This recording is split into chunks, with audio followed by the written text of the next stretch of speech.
I particularly encourage the young people wherever I go, because to me this is a generation of wonders.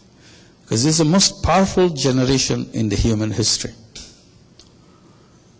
Not because they are special some way, because they are born with this very powerful technology in their hand, which no other generation ever had.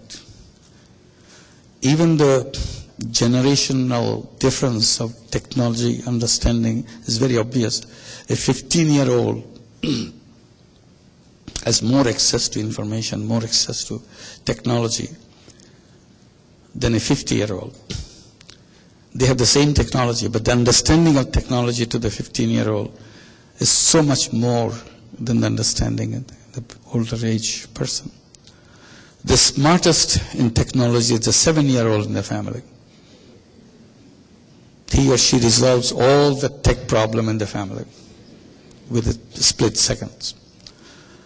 Imagine what that power brings to this young generation.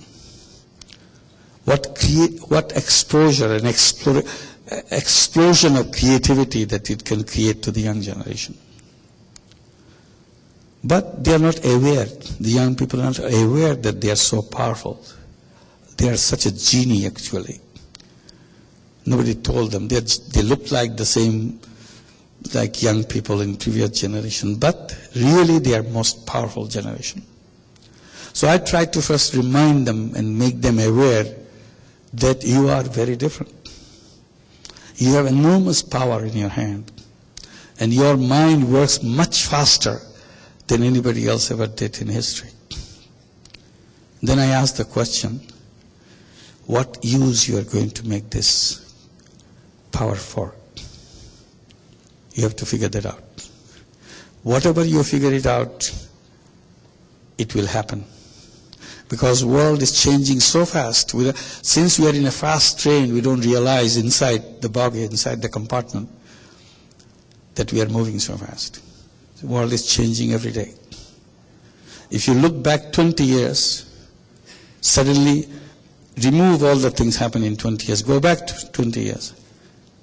You'll be scared. You didn't have telephones, you have no cell phone, no iPod, no iPad, nothing. How did people live in those ages, dark ages? How did they communicate? Come on. But that's the way it was. We didn't have it. That's why I was giving the example of 1997, telephone in Bangladesh. It's a completely different country.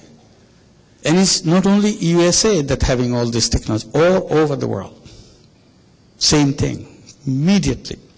Many things, other countries are far ahead of US because you are stuck with the old technology.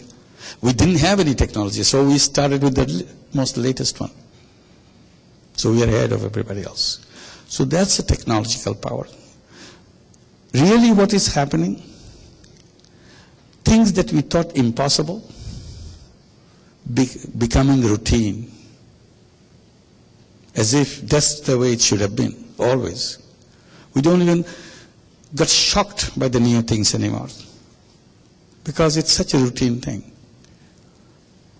So the distance between the impossible and possible is shrinking. Things which used to be impossible is just routine today.